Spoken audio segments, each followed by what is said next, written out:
用微光照亮夜晚，用温暖温润心灵。亲爱的朋友们，欢迎来到微光夜读。接下来开始我们本期故事，记得点击订阅并开启小铃铛。新婚之夜，婆婆的言语犹如冰霜，刺痛了我的心。家务琐事暂且不提，若我未能为这家族带来男性后代，你是否允许你儿子在外面另寻佳人，延续血脉？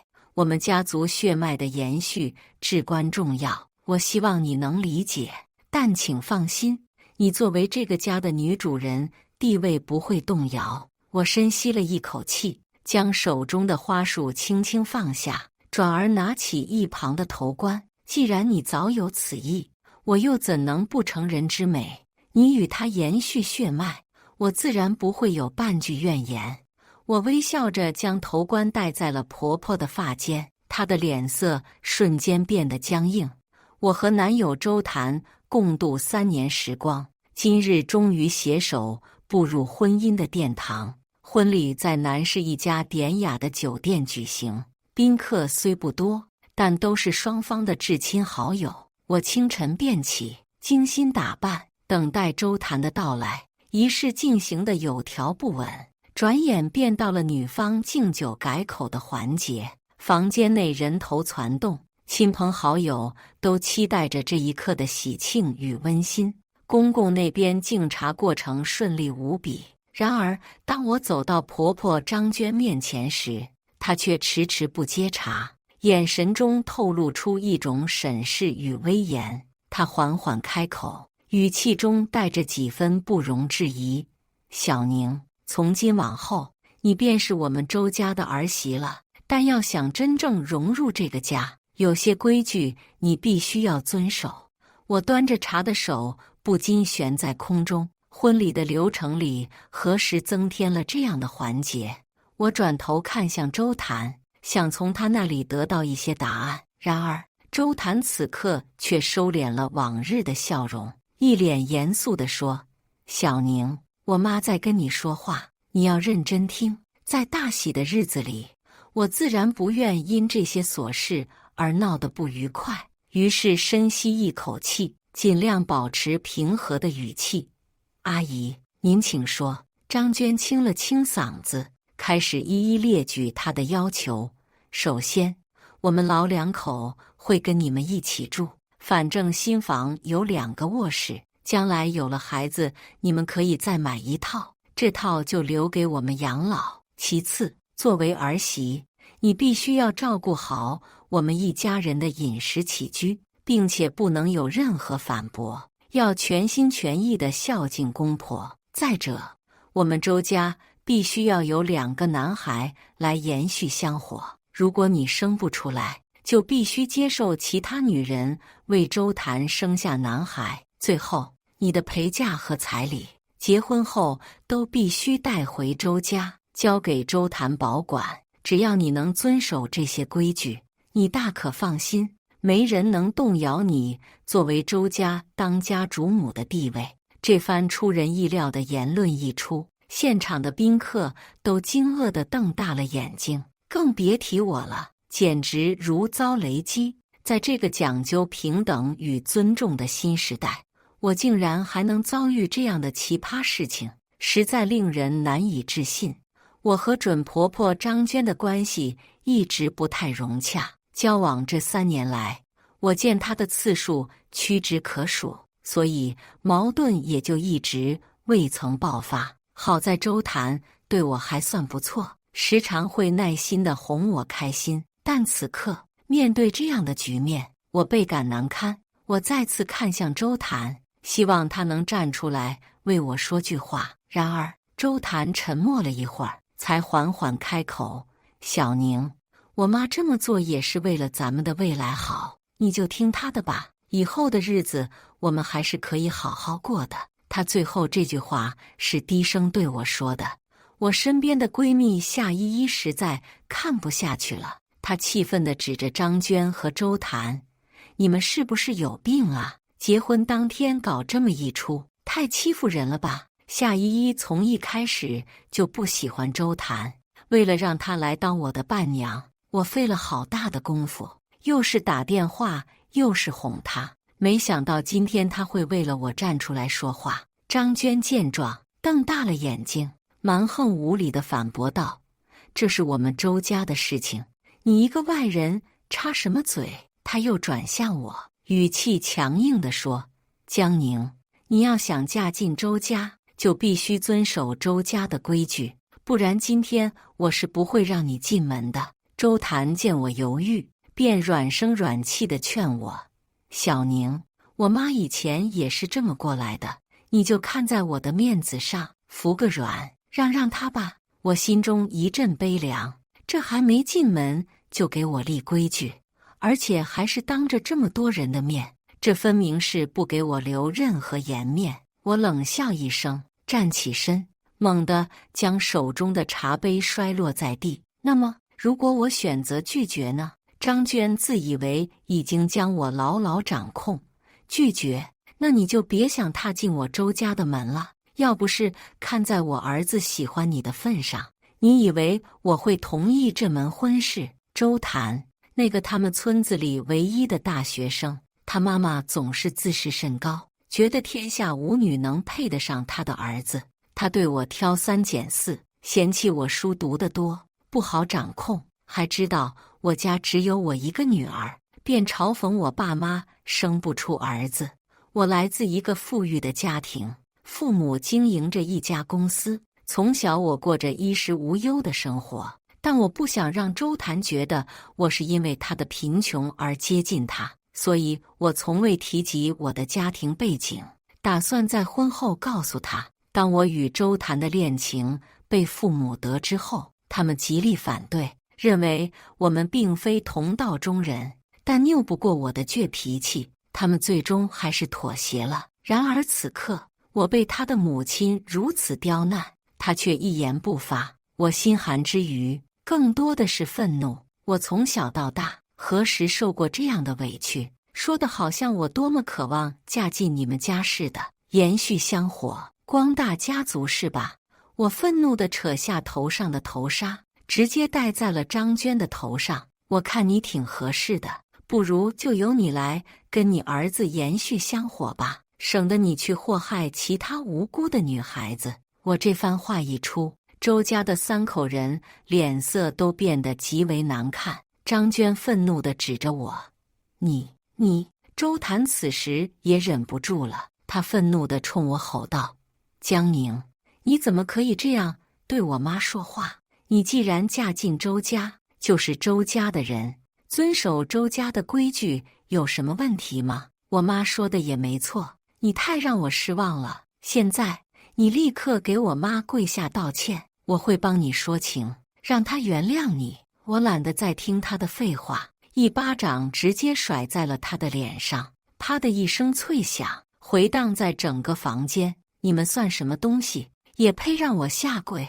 当着这么多人的面挨了一巴掌，周谭的脸色瞬间变得铁青。听到房间内传来的动静，舅舅和舅妈立刻从外面冲了进来。了解完事情的来龙去脉后，舅妈心疼地将我拉到身边。按照当地的习俗，新娘被迎娶后，需要娘家这边派亲戚过来。因我爸妈无法出席，所以是由从小疼我的舅舅舅妈前来代表。此时，周家那边的亲戚才出来，试图平息这场风波。周谭的大伯开口道：“今天这大喜的日子，闹什么闹？让人看了笑话。小宁啊，你也太不懂事了，怎么能把你妈气成这样？”“就是啊，这么对长辈，真是没教养。这要是在古代，你这就是大不敬，是要受惩罚的。小宁，你跟你妈道个歉，这事就算了，别意气用事。”他们你一言我一语，却绝口不提周谭母亲先前的无理要求，只是一味地让我道歉，想把事情平息下来。舅舅此时也忍不住了，他沉着脸，冷冷地说道：“幸好这婚还没结完，不然嫁到你们周家还不知道要受多少委屈。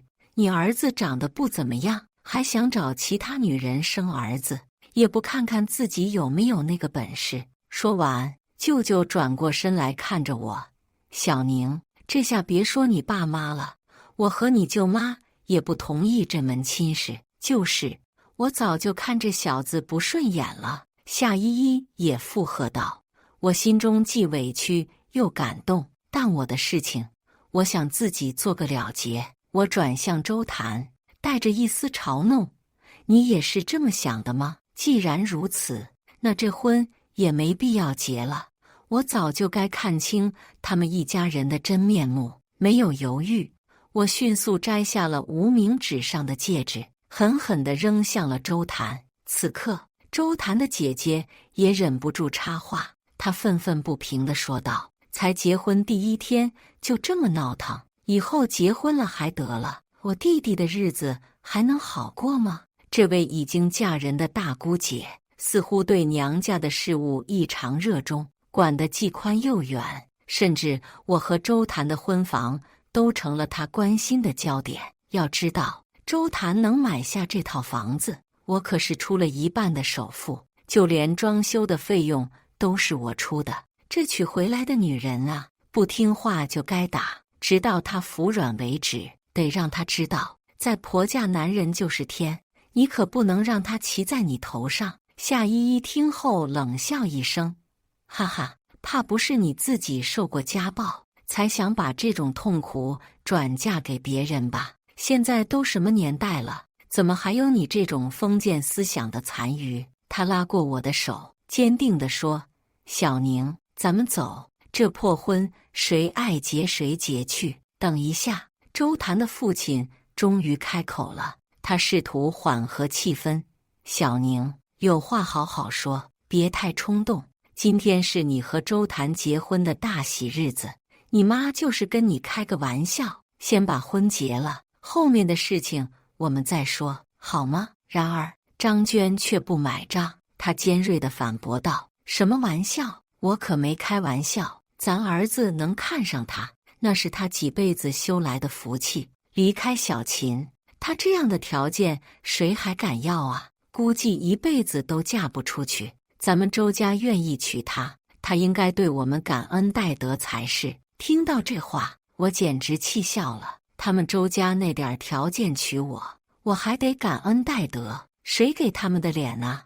爸妈给我介绍了那么多条件优秀的男生，我偏偏瞎了眼，选择了周谭。如果他能一直站在我这边，即使他妈是这种人，我也认了。毕竟婚后我们也不会住在一起，日子终究是我们2个人过的。如今他竟任由母亲和姐姐对我恶语相向，制定所谓的周家规矩，自己却一言不发。这样的男人，我实在无法再与他同行。周谭的母亲态度如此坚决，他们的亲戚也开始劝说他少说2句，先完成婚礼再说。然而他依旧固执己见，他若是不跪下向我道歉，接受我周家的规矩，今天就别想进我家的门。我冷静地回应：“既然婚不结了，那我们就来算算账吧。这房子的首付我支付了1半，50万，装修又花了60万，总共110万，请你在7天内转到我卡里。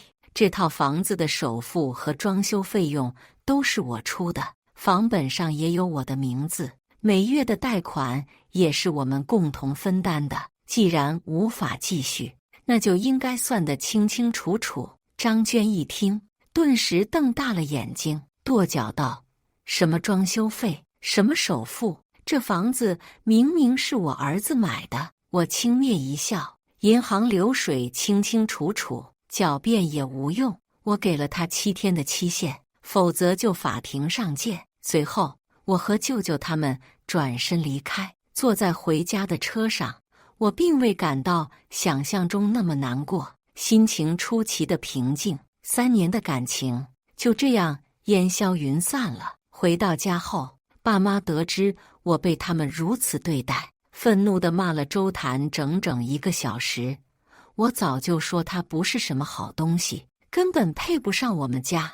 我家女儿是何等尊贵，哪里是他能高攀的？手机不停地震动，我点开一看，全是周谭发来的消息。小宁，你真的生气了？你别闹了好不好？我妈她年轻的时候也是这么过来的，她这样做也是为了你好。你知道，生儿子是我们村的传统，没有儿子在我老家会被戳脊梁骨的。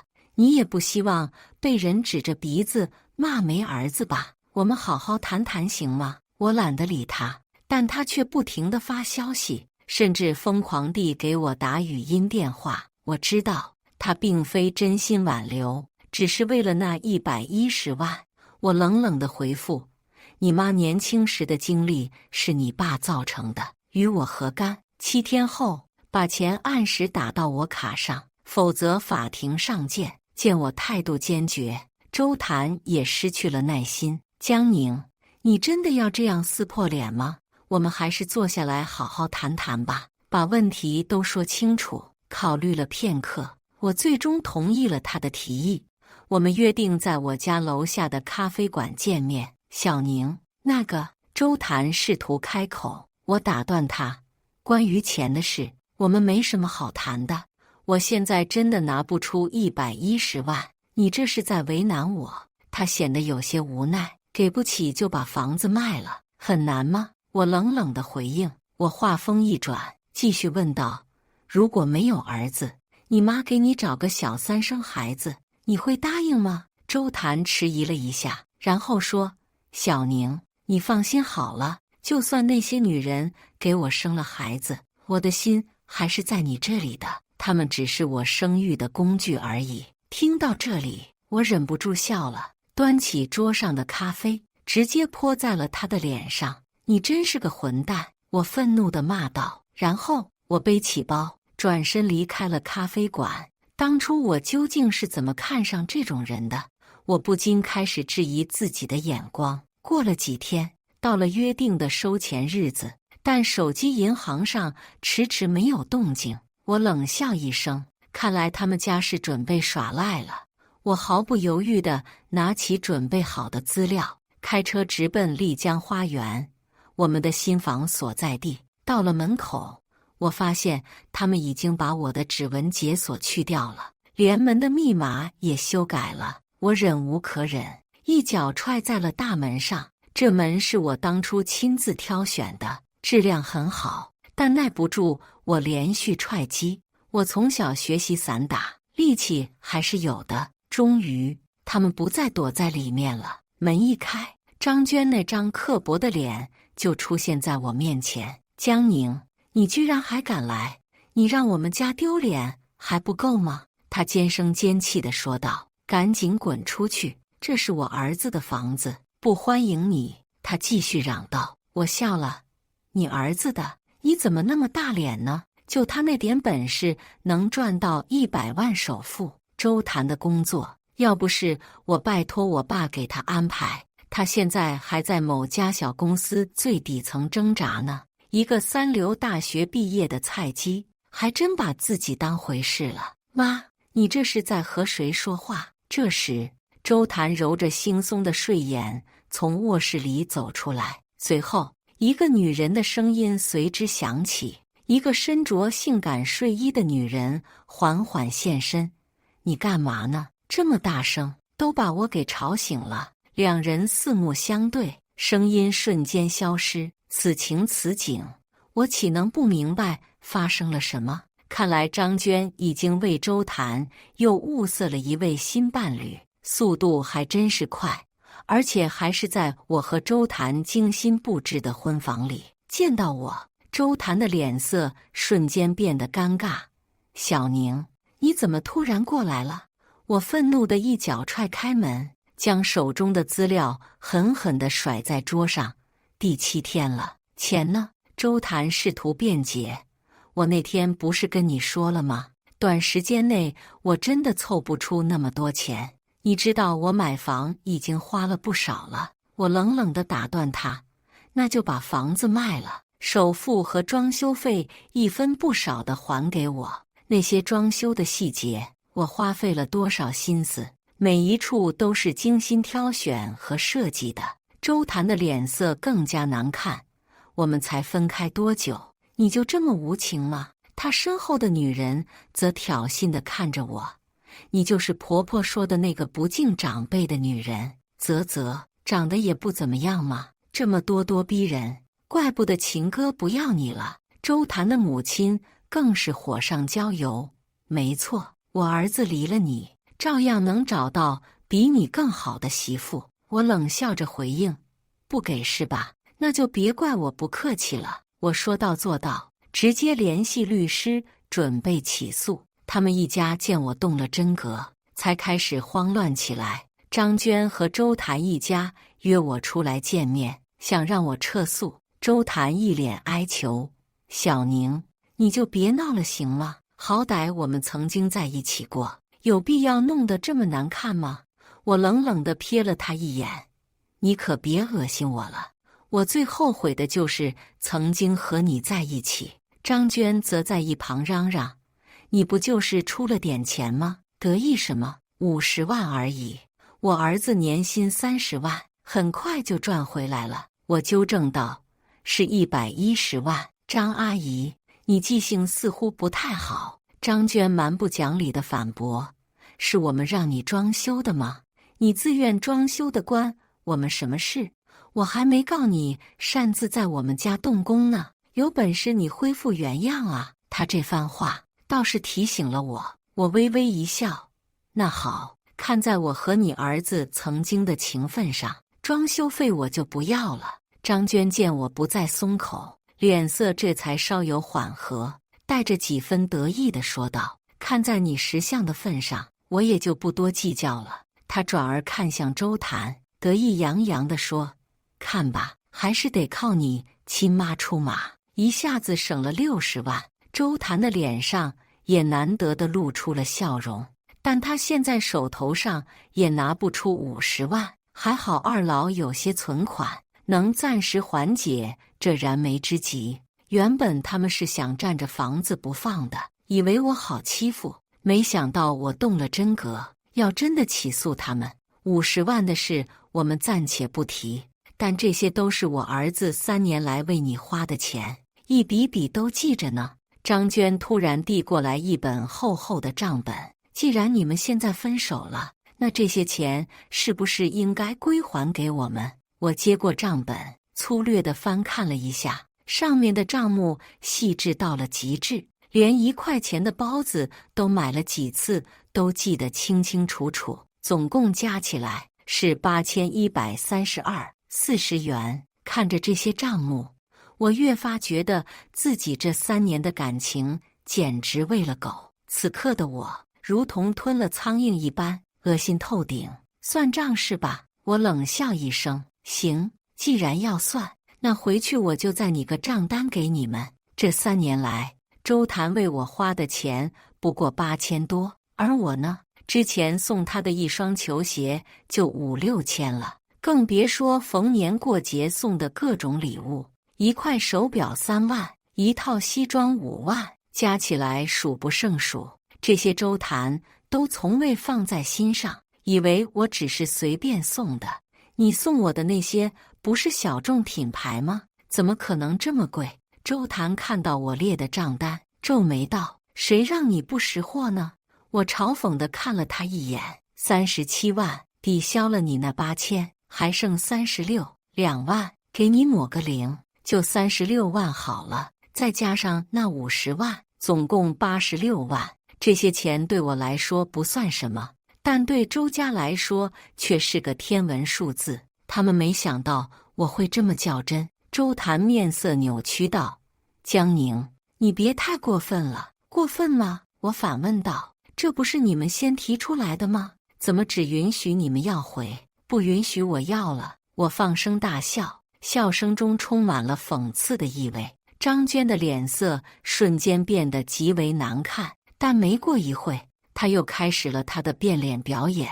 哎呀，小宁啊，阿姨之前就是跟你开个玩笑，别当真。那36万咱们就算了吧。我轻蔑地瞥了她一眼，冷冷道，你算老几啊？你说算了就算了，成功去掉了那60万的装修费，却又凭空多出30多万的债务，这对我来说简直是个惊喜。周谭责备地看了他妈一眼，但张娟却将怒火转移到我身上。你什么态度？我再怎么样也是长辈，你怎么跟长辈说话的？我轻蔑地回应：长辈，你配吗？我坚定地告诉他，86万钱不到账，我是不会撤诉的。之前为了方便新婚后在屋子里养猫，我在客厅和我的房间都装了摄像头，因此他们家里的一举一动，只要我愿意，都能看得一清二楚。第二天，我雇了10几个人前往丽江花园，尽管密码和指纹已经更改，但我手里还有备用钥匙。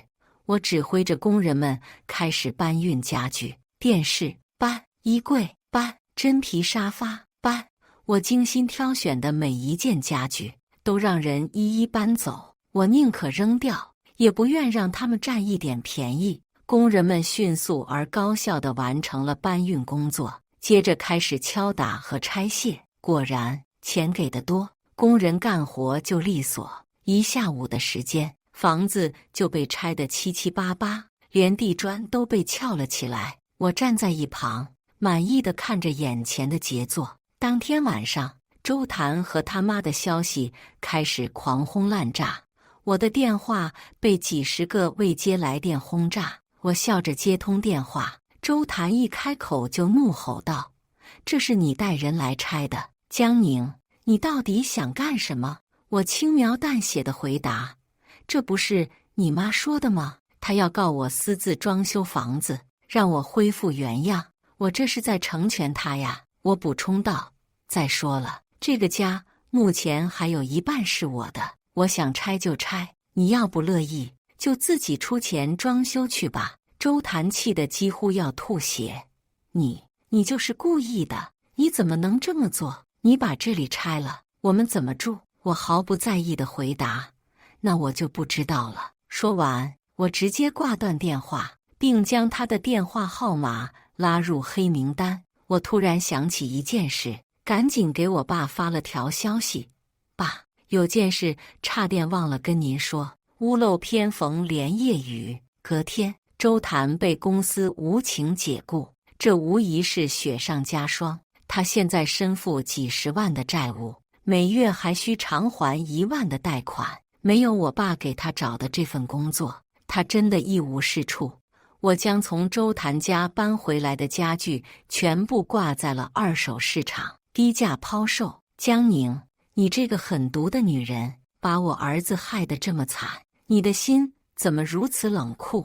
张娟在电话那头咆哮。我冷冷回应：“惨，那也是你自找的苦头。我本来还没打算追究送礼物的事，倒是你提醒了我。”说完，我毫不犹豫地挂断了电话，并将他拉入黑名单。耳边终于清静了。家被我一拆，周谭一家只能沦落到租房的境地。他们原本想去周谭姐姐家暂住，但无奈姐夫家并不同意。周谭他爸气急败坏地责怪张娟：“都是你做的孽。”他自然舍不得骂自己的宝贝儿子。张娟不甘示弱地反驳：“我怎么做了？还不是因为江宁那个小贱人，他有几个臭钱就了不起了，他家那条件，钱怎么来的都不知道，说不定早就给我儿子戴绿帽子了，送出去的礼物还要回来，他骑到我儿子头上，我能不生气吗？”经过这件事，周谭他爸开始重新审视我的背景。他严肃地问周谭：“你们交往这么久，你对他家庭情况了解多少？”周谭摇了摇头：“我展现给他们的只是一个城里的普通家庭，条件并不出众。现在最重要的是让他撤诉，你的名誉不能受损。”周谭他爸焦急地说：“可是我们家哪里来的80多万？”周谭无奈地问：“你听我的。”他爸低声耳语，似乎已经有了计划：“我已经找好了国内顶尖的律师团队来应对这场官司，证据确凿，我随时都能提供。”然而，我没想到的是，他们一家会利用互联网来攻击我。周谭的现任女友是本地的一个小有名气的网红歌手，拥有数万粉丝。他发表了一篇长文和视频，控诉我的种种行为，而他自己则扮演了一个无辜的旁观者，推动舆论的发酵。他还购买了热搜，没过多久，这件事就冲上了同城热搜榜。视频里，张娟哭得涕泪横流，声泪俱下地控诉我：“大家一定要帮帮我！这个女人说好要跟我儿子结婚，却在结婚当天突然悔婚，开口就要我们100万。我们一家好不容易从大山里走出来，买套婚房和装修，已经花光了所有积蓄，哪里拿得出100多万？我儿子那么喜欢他，苦苦挽留都没用，他还偷偷潜入我家，把我家砸了。我怎么那么命苦啊？”甚至他还提供了所谓的断章取义的录音、视频和照片，试图证明是我主动向他们索要钱财的。不过这些证据都经过了精心处理，对于周谭这个专业的人来说，这自然不在话下。他们显然摸透了网友们的喜好，不遗余力地抹黑我，我也因此遭到了网友们的谩骂和攻击。妈妈别哭，我们给你们讨回公道。这女人一看就不是好人，心肠怎么这么狠呢？临时悔婚，肯定是外面有人了，还敢要110万，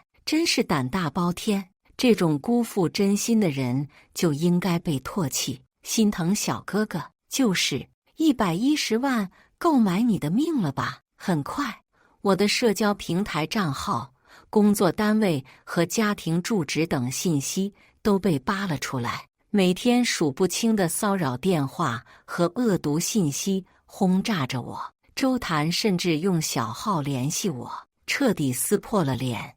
江宁，你现在求饶还来得及，我会让那些网友手下留情的。我轻蔑地回应：周谭，你这副嘴脸真是恶心又丑陋，你以为只有你有证据吗？周谭冷笑：呵，你能拿出什么证据？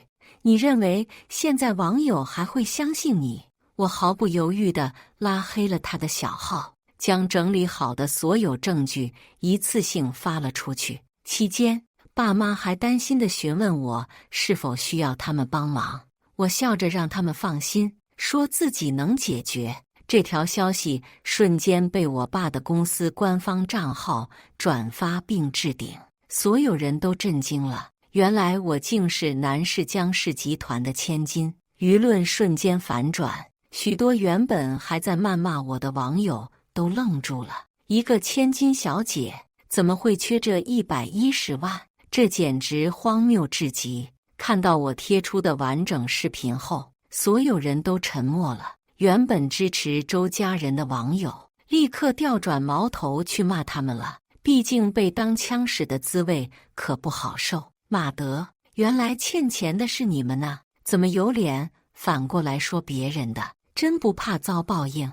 女方也出了首付的钱，装修也是他出的，你们家居然还想霸占房子，简直太恶心了。要我说，砸得好，人家有钱，不在乎这几十万，想砸就砸。恶毒的一家人，活着也是浪费空气，赶紧去死吧！大家看清楚点，以后别遇到这种男人，去了他家生不出儿子，还得找小三生呢，也不看看自己什么条件，真是笑死人了。这就是互联网的反噬，也多亏了我当时装了摄像头，不然真是有嘴都说不清。江宁，你居然在家里装摄像头，你赶紧想办法帮我澄清这一切。周谭气急败坏地换了小号，疯狂给我发送验证消息。这难道不是你们先挑起的吗？既然你们不仁，那就别怪我不义。我冷静地回应：江宁，我们为什么不能坐下来好好谈谈？为什么非得闹到这个地步？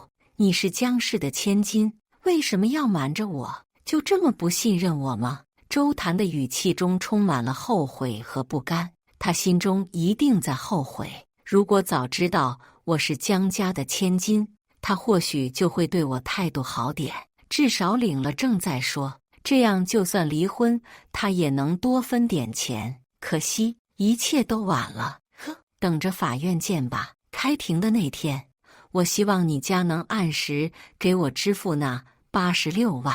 我淡淡的说完，便关闭了手机，顺便换了号码。世界终于清静了。周家自然不想让自己的儿子因为这件事去坐牢，于是他们将房子卖掉，一次性结清了那86万。我收到钱后便撤了诉。好好的一个家，被张娟搅得一团糟。最关键的是，我是江家千金，她错失了到嘴的肥肉，如今的下场可想而知。但我并没有过多关注他们的后续，直接和闺蜜夏依依一起出国留学深造了。人生并非只有婚姻一条路可走，还有学习和自我提升。几个月后，我再次听到了周谭的消息。我们的一个共同好友告诉我，周谭失去工作后，还遭受了网友的攻击，加上他本身没有过硬的本领，又得罪了江家，南市没有一家企业敢收留他，他只能带着父母灰溜溜地回到山里老家。至于那个女人，不过是周谭在某个平台认识的风尘女子，他看中的只是周谭的钱。眼下这种情况，他自然不愿意再跟着他，甚至打掉了怀上的孩子，准备跑路。然而，他这种趁人之危、插足别人感情的行为，在互联网上已经臭名昭著。加上没有学历，只能去做一些体力活。而周谭因为一无所有，得知他把孩子打掉后，愤怒之下将他打成重伤。女人的父母告了他，他因故意伤害罪被判入狱。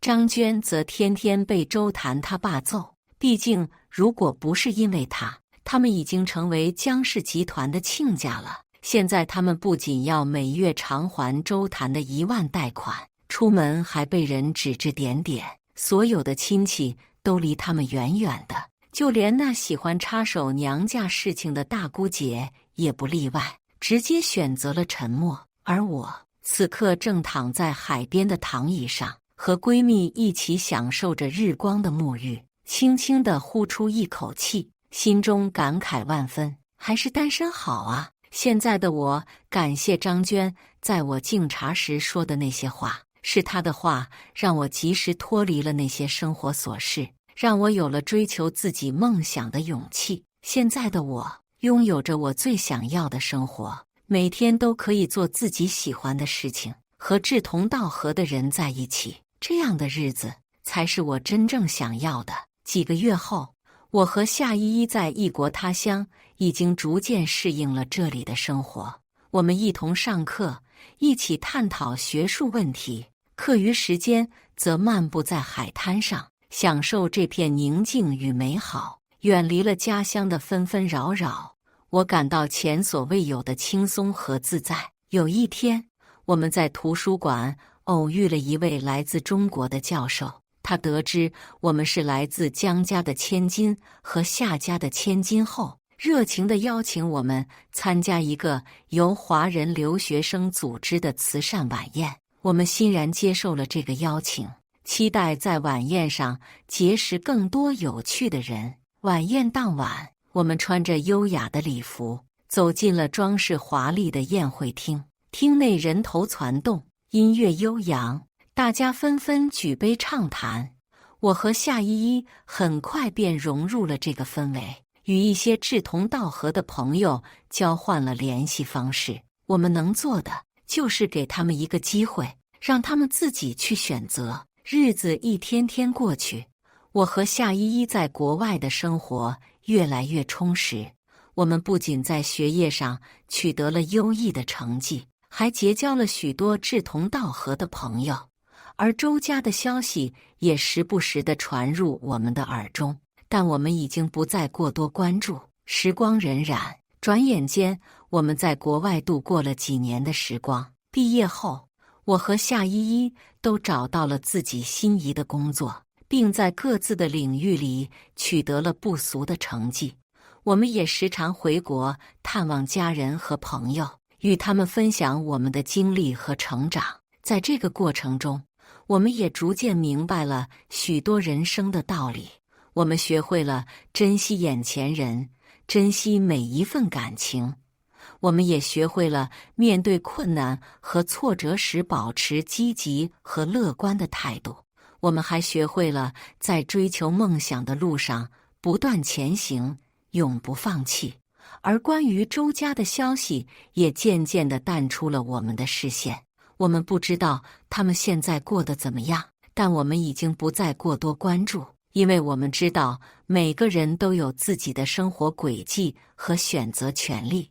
我们只需要做好自己该做的事情就好了。最后，我想说的是，人生就像一场旅行，我们会遇到各种各样的人和事，但只要我们保持善良和宽容的心态去面对一切，去珍惜每一份经历和成长，去追求自己的梦想和幸福，那么这场旅行就一定会充满美好和喜悦。故事完，接下来是我们本期第2个故事，记得点击订阅并开启小铃铛。我婆婆挑拨我和女儿的关系，说我坏话。她跟我女儿说，我们一家人都姓瞿，就你妈姓许，她是外人，小孩哪有分辨能力。当我女儿把这些话说给我听时，我都快气炸了。当时赶上我婆婆过生日，我正带着婆婆瞿丽娟买冬季的衣服，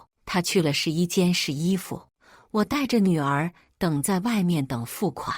女儿就跟我说，奶奶说我是外人的事，因为我是外人，没资格管她吃糖的事，今天必须给她买糖。我不让她吃糖，是因为她龋齿很严重，医生交代过不能再吃糖了，所以我才不给她买糖。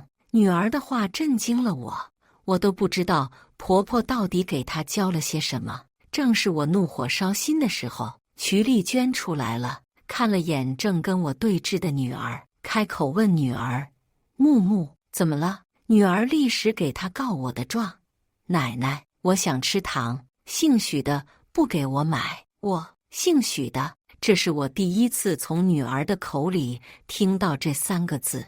我不敢置信地望女儿，约莫是我的脸色太过严肃，女儿一下子吓哭了，跑过去抱住了瞿丽娟，鼻涕眼泪呼了瞿丽娟一身。瞿丽娟略微嫌弃地蹙了蹙眉，她有轻微洁癖，但最终还是抱起我女儿跟我对峙。徐蕊，孩子不就是想吃糖吗？你给他买又怎么了？若是以前，我还能跟他讲讲医生说木木不能吃糖的道理，但此刻我只想问清楚，妈，是你教木木说我跟他不是一家人的话的？瞿丽娟脸上闪过一丝尴尬，继而立马否认，怎么可能？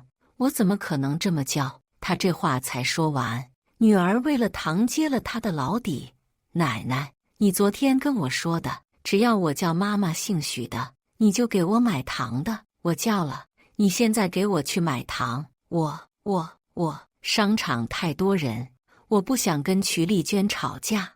我从瞿丽娟手上强行接过木木，跟瞿丽娟说，你自己逛街吧，我还有点事。瞿丽娟有些急了，你这是什么态度？我就是说了这句话，我是个长辈，你给我摆脸色是什么意思？我没理会她。出了门，婆婆跟了出来，服装店的店员拦下了她，婆婆拉住了我的手，要走先把衣服的钱给了我。滚犊子吧您！我说，既然我不是你们一家的，凭什么给你买衣服？瞿丽娟，我开车回去的路上接到了老公瞿峰的电话，劈头盖脸就是一顿指责。徐蕊，你将我妈一个人丢在商场甩脸色走人是什么意思？我呵呵，你妈没跟你说前因后果吗？瞿峰说了，你在商场将女儿骂哭了，她指责了你2句，你就连她一起骂了。对，瞿丽娟一贯的行事风格，在她儿子面前颠倒黑白。我正要说话，瞿峰又说：“你要么现在回去将我妈那件衣服的账给结了，要么转钱给我妈。那件衣服3700多，我妈没带那么多钱。”店员说：“女儿将鼻涕眼泪护上面已经脏了，必须买。”我将电话挂了。瞿峰再打，我直接关机了。老娘那么像冤大头吗？原本准备晚上去瞿丽娟家吃饭的，当然我也是没去。所以瞿峰回来那天，从进门开始找我的茬：“徐蕊，这日子你到底还想不想过了？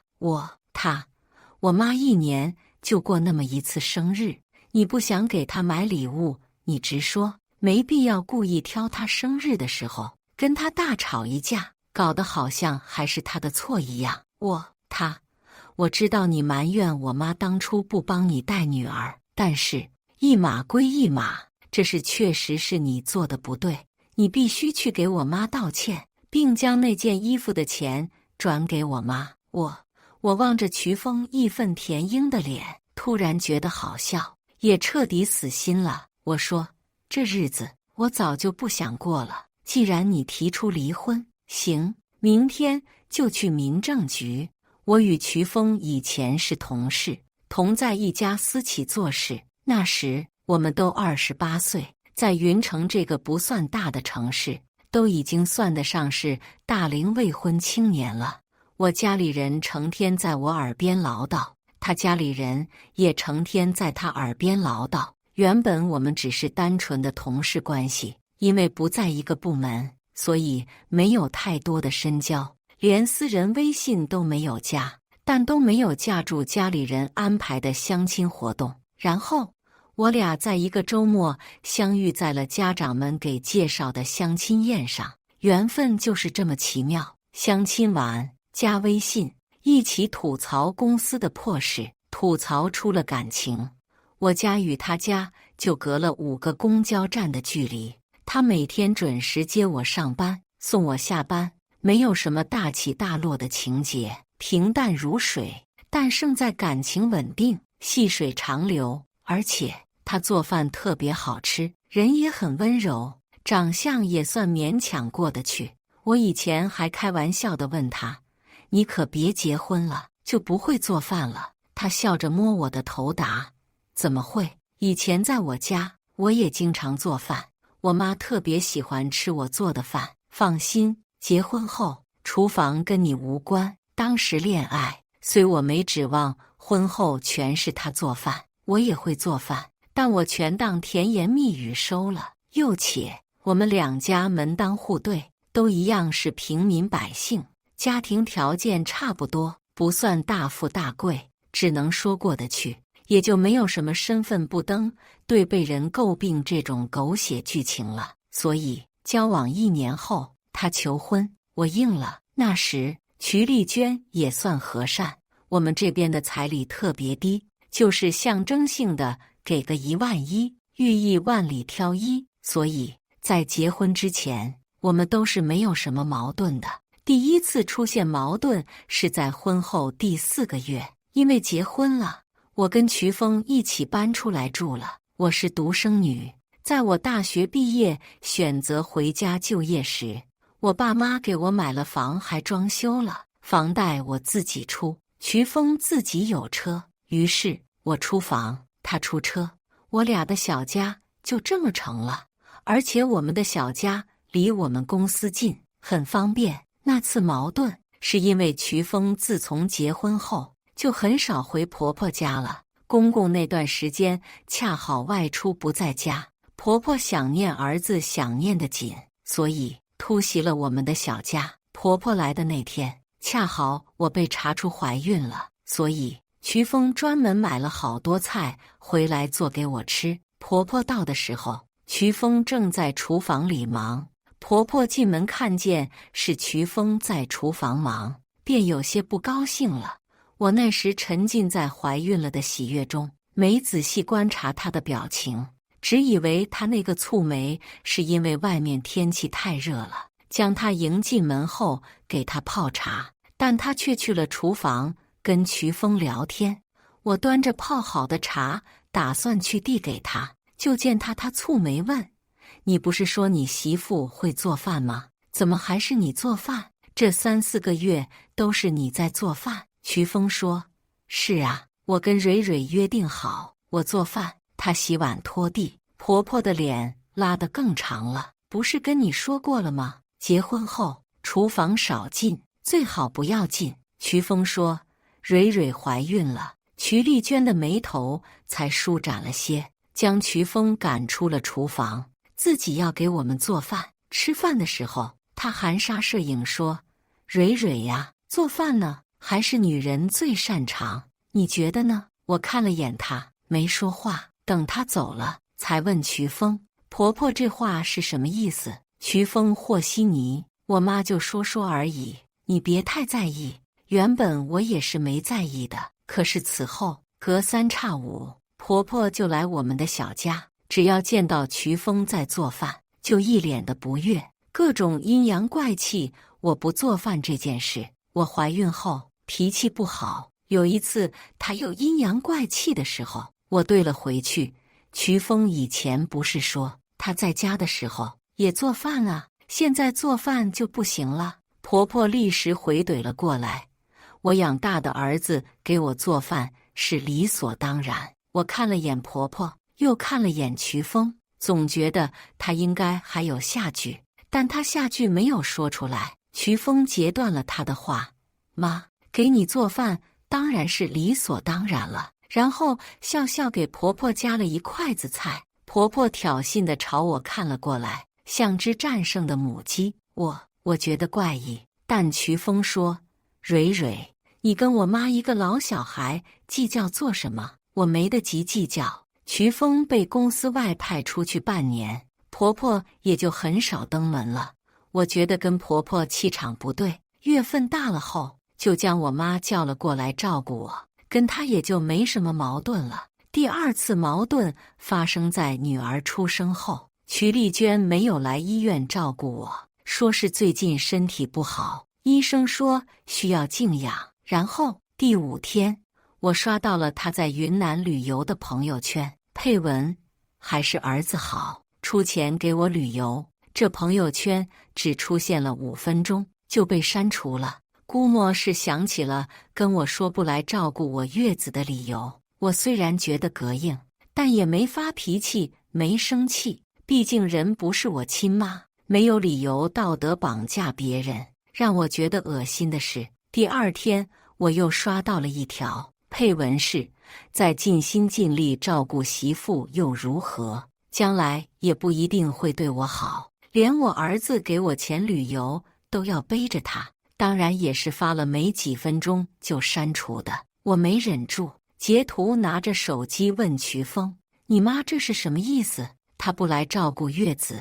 我没说什么。他问他儿子要钱去旅游，我也没说什么。凭什么要在朋友圈阴阳怪气我？瞿峰望着那条朋友圈，眼神有些闪躲。刚好孩子哭了，我也就没再追问。瞿峰出去了一会儿，估摸是给他妈打电话或者发微信之类的。等我喂完孩子奶，微信信息声响了，打开一看，是瞿峰家人群里瞿丽娟发的一个链接。链接标题大写加粗写着：“儿子娶了媳妇不要娘，娘晚年凄惨，选择自杀。”我一语不发，干脆利落地选择了退群。然后没2分钟，瞿峰接到了婆婆电话，婆婆竟然在电话那段哭得声嘶力竭，说是我在挑拨他们母子关系。我又说她那时候生下瞿峰后，瞿峰的奶奶就没有照顾她月子，她现在这么做有什么错？最后瞿峰一脸无奈地跟我说：“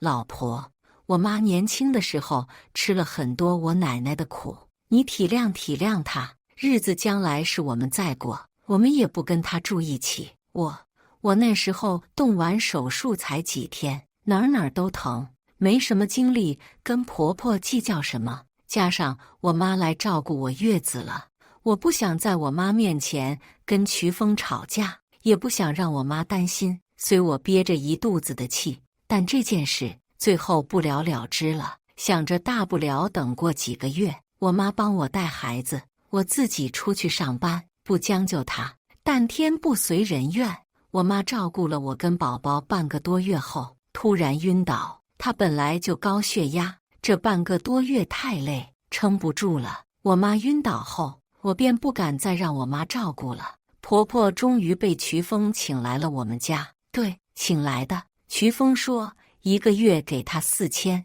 让她来照顾我跟孩子。婆婆来的不情不愿，当着我的面说，我儿子给我钱，理所当然，我只是因为心疼你们才来的，不是为了这4000块钱。我气到回奶，因为我的原意思是请个保姆，但婆婆听说我们要请保姆，急忙忙来了，生怕我们将钱给了别人。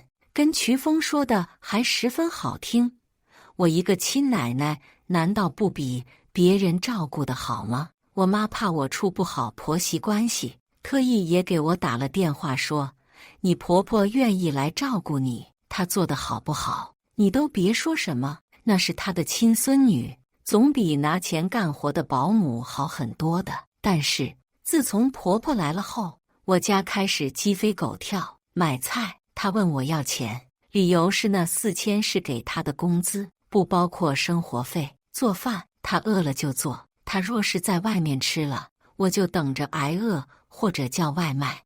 而她经常在外面吃。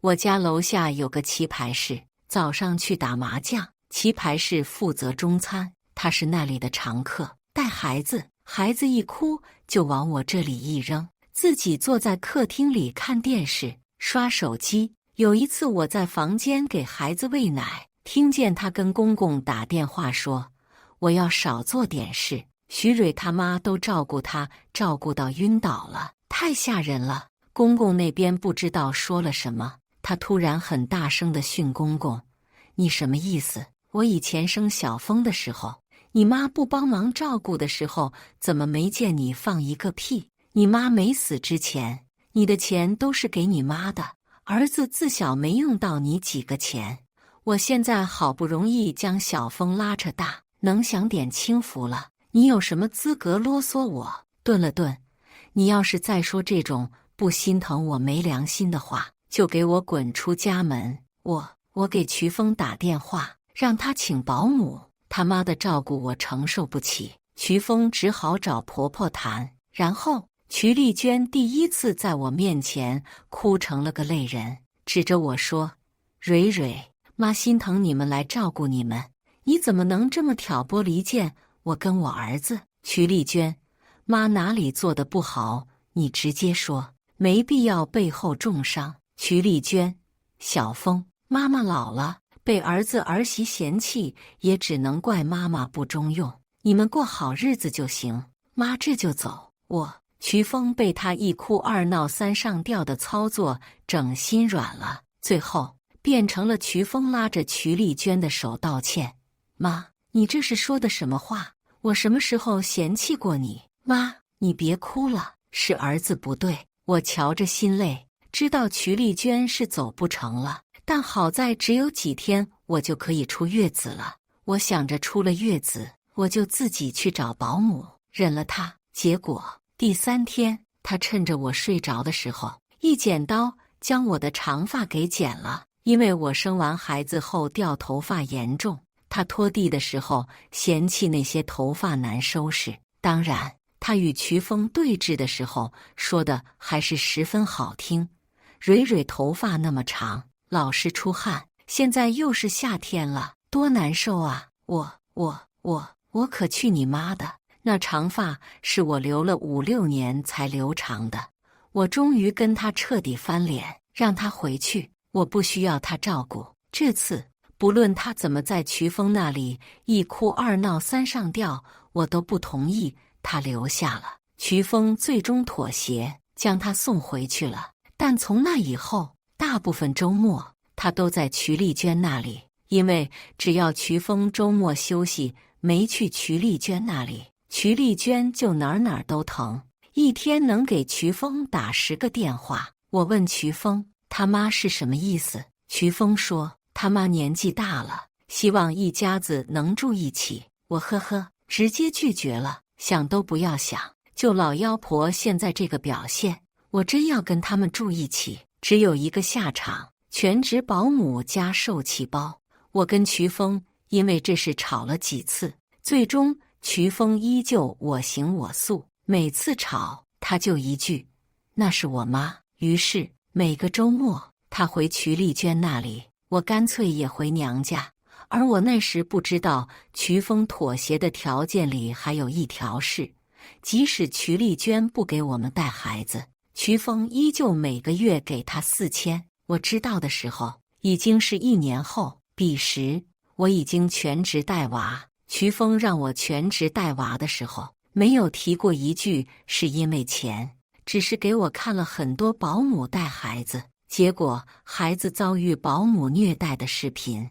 我自己怀胎10月生下来的女儿，我也心疼，就答应了。我妈自从上次晕倒后，身体一直不是很好，只能时不时过来稍微帮衬我一点。好在女儿不算太闹腾，也还行。我知道瞿峰依旧每个月给瞿丽娟4000，是有天晚上瞿峰上厕所忘了拿手机，刚好有同事给他发消息，他让我顺便帮看一眼，说了什么事。我打开手机，同事发的倒是无关紧要。我刚好看见婆婆也发来了信息：小峰，徐蕊的房贷还是你在还吗？那是她的婚前财产，你可别傻了呀！要不你就让她将你们这套房子卖了，重新再卖一套，这样才是你们的夫妻共同财产。理由妈都给你想好了，木木将来要上学，他那套房子不是学区房，你就说重新买一套学区房。你想想看，就因为那套房是他的，他当初赶妈走的时候多决绝，万一将来有一天你们吵架，他这么赶你走，你多可怜。他现在不上班了，全靠你的工资支撑，你还傻傻将工资卡给了他，小心他补贴娘家。你要不就再多给妈4000，然后跟他说你的工资降了。一堆信息，我提出了2个重点。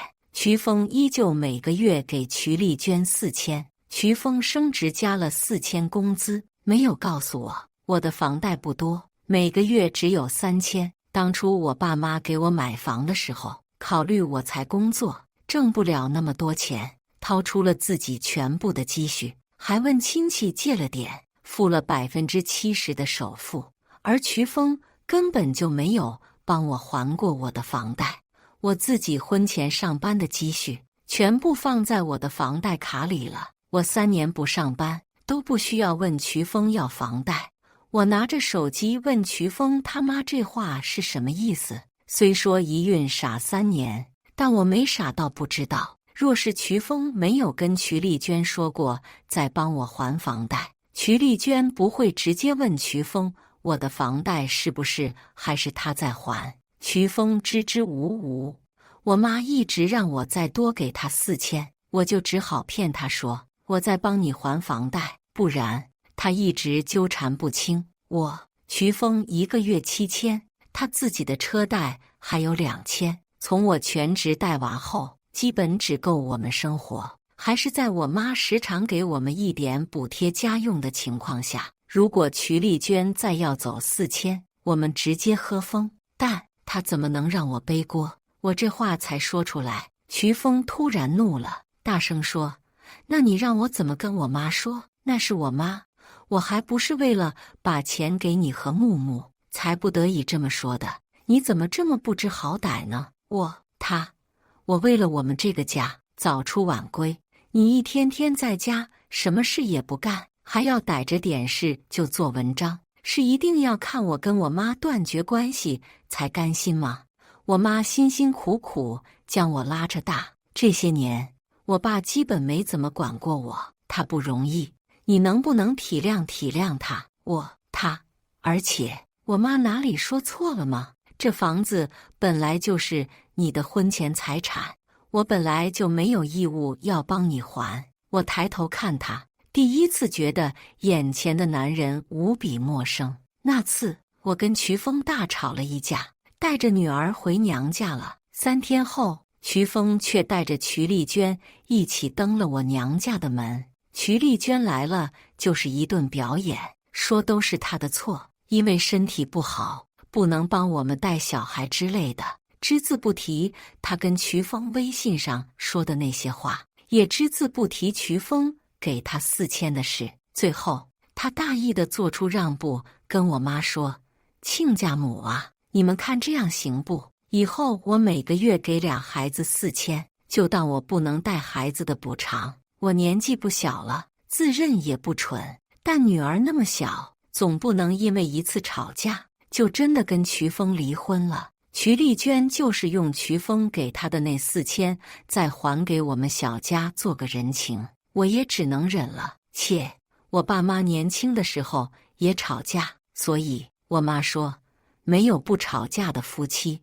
你婆婆还回来瞿峰的4000，你就当给她一个长辈的脸算了。但是她若还是要参与你们小家的生活，你就真的该为自己考虑后路了。再加上瞿峰自己也跟我道歉，老婆，上次是我说话没过大脑，对不起，我保证以后再也不会说这种伤人的话。回去后确实相安无事，过了小半年，再次出现矛盾，还是因为瞿丽娟。瞿丽娟自认为给我们出了4000块，养孙女的义务尽到了，所以也不叫瞿峰回去了，改为每个周末打着看孙女的名义来我们这里过周末。但来了之后，一不给孙女带任何东西，买任何礼物，二不帮忙在家里做任何事情，连孙女哭都是很不耐烦的样子，还他妈监督瞿峰不能做家务，只要瞿峰做了家务，就含沙射影地挤兑我。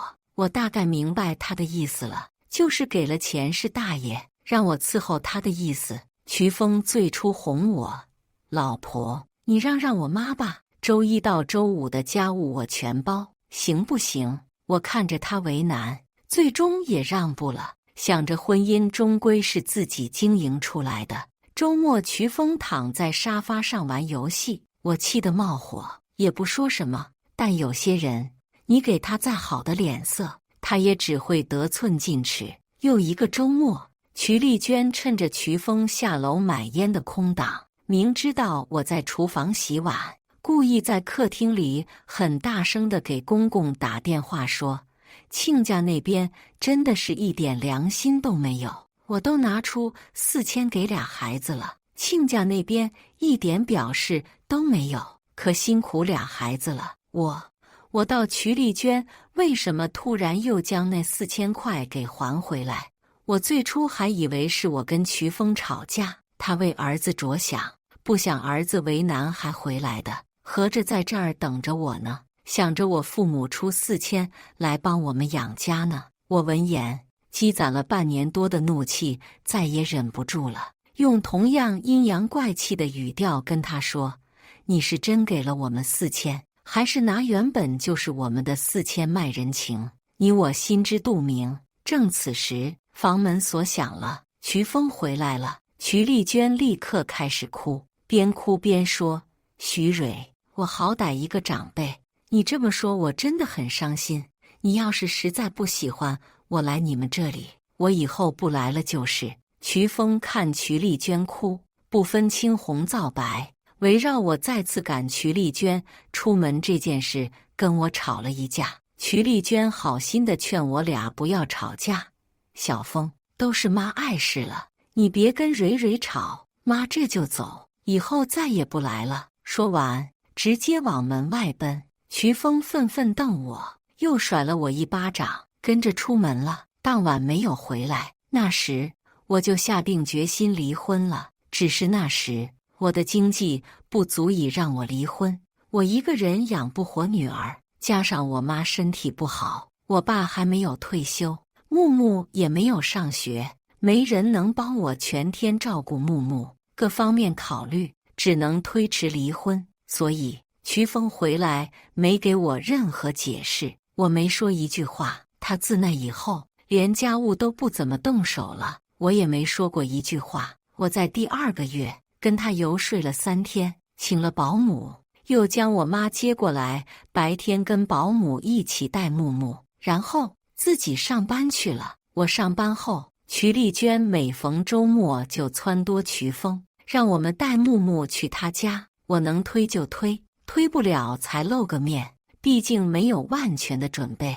我不打算贸然离婚，以瞿丽娟的尿性，我跟瞿峰离婚了，他一定能干出让瞿峰不给抚养费的事。瞿峰那个妈宝男也一定会听瞿丽娟的。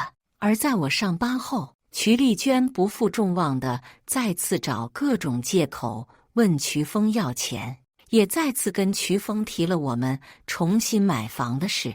瞿峰十分听瞿丽娟的话，跟我商量，说是将我的房跟他妈的房子都卖了，换一套更大的学区房，大家以后一起住。我表面上应付着，不知是不是我这种表面应付的行为，又给了瞿丽娟我没脾气好说话的错觉。瞿丽娟开始催生2胎，催生的事瞿丽娟自己也跟我提过，大概意思是她不重男轻女，但家里总要有个儿子养老哦，还跟我争宠似的，时不时提醒我一下。在瞿峰眼里，他这个妈比我这个媳妇重要，隐喻有个儿子的重要性。我呵呵没理会，跟瞿峰说，现在事业好不容易再次步入正轨，再过2年吧。瞿峰说，我妈说这次一定会帮我们带的，生木木的时候只是刚好赶上了她身体不好的时候而已。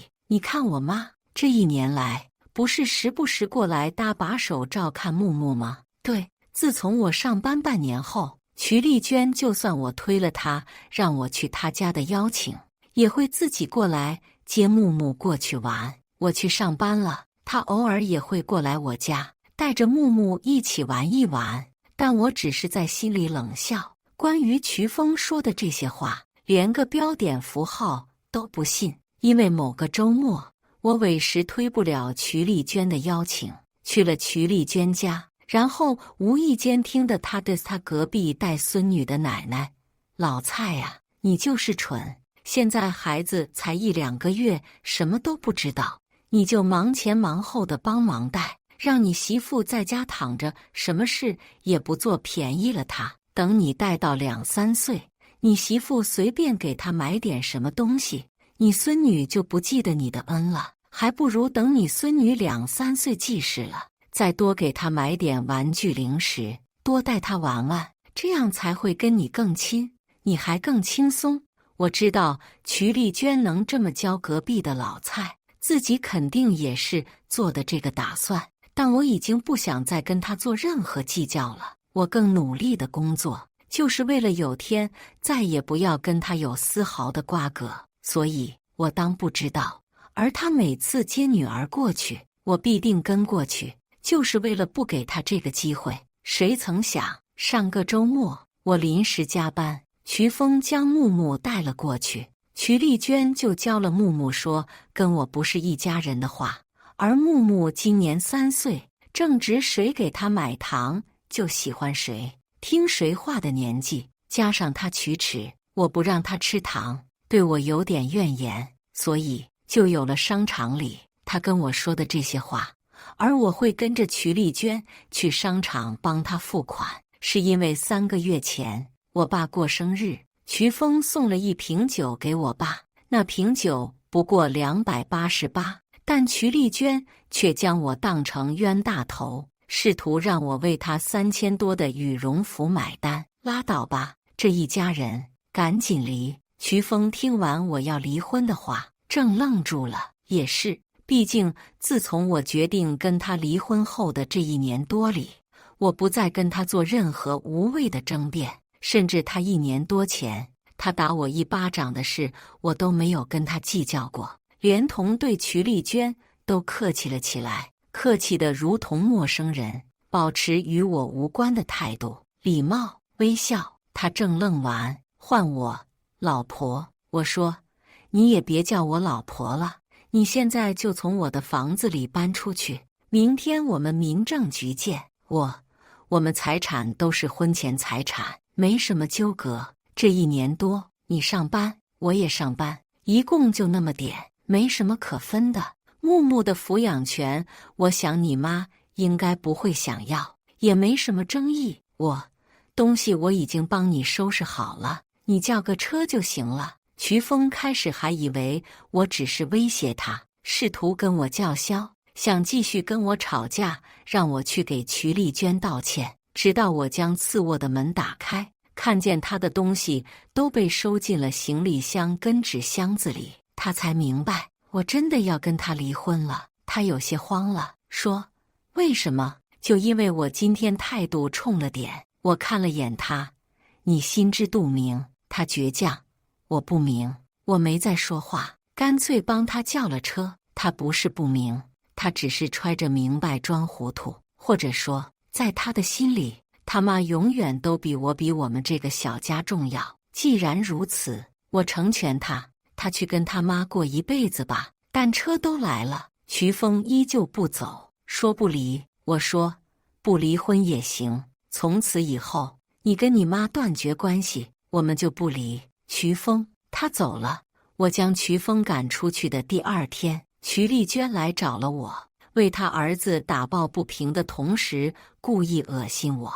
先是劝和，见我执意要离，就给我分析利弊，大概意思是，我若是跟瞿峰离婚，将来肯定没人要。我呸了他一口：“你儿子有人要，让他赶紧跟老娘离婚，别他妈来恶心我。”瞿丽娟威胁我：“离婚木木，我们是不会给你的。”我睨了眼她：“你确定？你确定的话，我就不争取抚养权了。刚好我的房贷没还完，不用带木木，我可以更安心的工作。”瞿丽娟嘴里说着不重男轻女，但骨子里依旧认为一定要一个孙子传宗接代。而瞿峰跟我离婚后，带个女儿肯定没那么容易再找。瞿丽娟见我依旧执意要离，又去找了我爸妈，然后我爸妈将她狠狠骂了一顿，从老妖婆骂到老不死，再骂到就你这种婆婆，谁也跟你过不了。最后我爸妈做主说，若你不想你儿子离婚，真为你儿子好，你明天带着你儿子去法庭，断绝了母子关系，我们就同意不离婚。瞿丽娟同意离了，不但同意，还让瞿峰一定要跟我离。拉拉扯扯2个月后，我终于跟瞿峰离婚了。木木的抚养权归我，瞿峰每个月出1000块的抚养费。我离婚后，我爸妈搬来跟我同住，帮我接送木木上学。而任何人问起我为什么跟瞿峰离婚，我都一句话：他家暴还妈宝。云城不大，我跟瞿峰的交集圈有很多重合，所以不到3个月，瞿峰家暴还妈宝的事近乎朋友们都知道了。此后1年，瞿峰相亲无数次，全失败，没有哪个姑娘想不开愿意嫁一个家暴还妈宝的离婚男。但世事无绝对，2年后，瞿峰还是找到了一个想不开的姑娘，还是没结过婚的。他结婚之前专门来看了木木，目的是为了告诉我，跟我离婚后他可以过得更好，找一个更年轻漂亮的女孩。女孩还愿意跟他妈同住。我内心毫无波动，就瞿丽娟那个德性，结婚后同住在一起，生活不是宫斗剧就是武侠剧，老娘自己开开心心的升职加薪，打扮女儿，她不香吗？我看着瞿峰得意的脸，扯了扯嘴角，不用通知我，我不会给你包份子钱的。瞿峰再婚后，我跟他唯一的交集便是，他每个月准时往我银行卡里打1000块钱。但我没想到，不是早就预料到的，瞿峰突然有一天连这1000块都不给了，约莫是在他再婚半年时。但我并不在意，我自己能养得起木木，我不想再跟他有任何交集，所以在他不给木木抚养费的第3个月，我将他所有的联系方式全部拉黑。至此，我以为我再也不会听到他任何消息。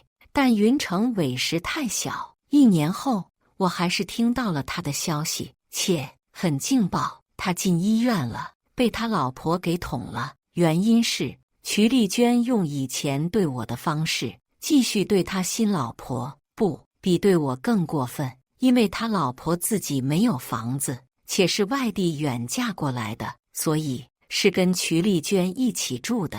瞿丽娟在他老婆怀孕的时候，不但不搭把手帮忙，还各种指使他老婆。他老婆怀孕8个月，快要生了时，都还要给他一家子洗衣做饭。稍有不顺，瞿丽娟就是一顿叨叨。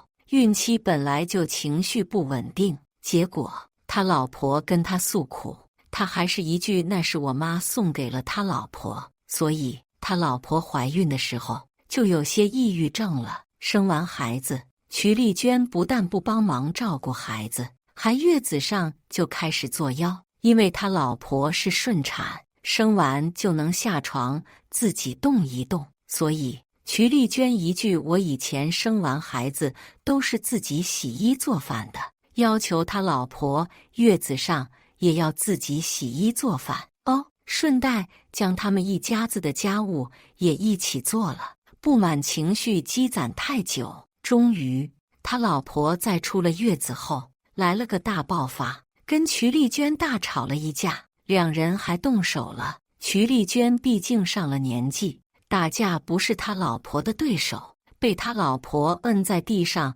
狠狠摩擦了一顿。当时瞿峰不在家去上班了，回来听说瞿丽娟被老婆打了，对自己老婆大打出手。他老婆当时忍下了，但是到了晚上，等他睡着后，将他绑在床上捅了几刀。瞿丽娟听得瞿峰的叫喊声，踹开门才救下了他。同时瞿丽娟也被他老婆给划伤了脸和手臂。110跟120的人同时到了他家，我听完一阵嘘唏，看来他家是把生活过成了武侠剧。不过可惜了他老婆，好好一姑娘，因为这一家子而把自己给送进去了。约莫又过了3个月左右，我下班回家，却听得我妈说那姑娘出来了，并没有坐牢，还是瞿峰跟瞿丽娟出谅解书，亲自将她保出来的。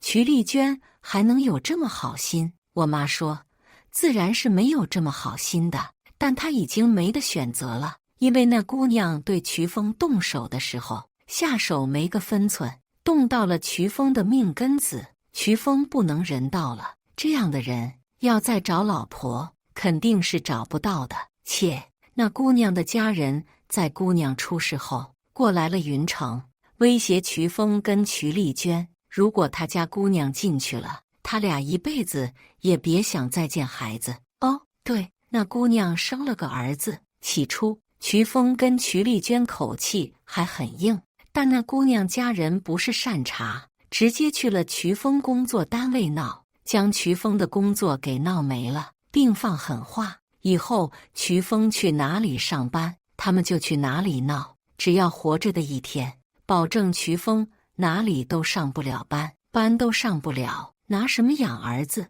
瞿峰工作没了后，两家人终于心平气和地坐下来谈了。姑娘爸爸说，瞿峰现在这个样子也找不到老婆了，我女儿不进去，你家好好带我女儿，我女儿不跟瞿峰离婚，照顾你们一辈子，你们一定执意要告我女儿，外孙我带走，你家这家教也教不出个好人，你们自己看着办。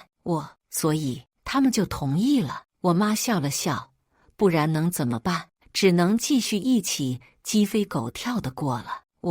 我依旧觉得那姑娘有些可惜了，按照瞿丽娟的行事作风，将来只会变本加厉地欺负她，毕竟现在那姑娘还欠着她家了。我再次暗暗唏嘘。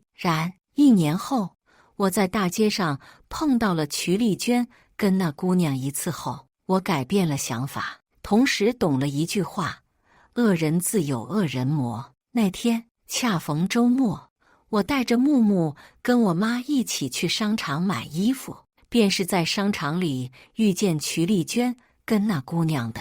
瞿丽娟抱着孙子，那姑娘走在前面。瞿丽娟不知说了什么，惹了那姑娘生气。那姑娘转头破口大骂：你个老不死的老妖婆，脸都不要，穿什么衣服，还想在这个商场买衣服？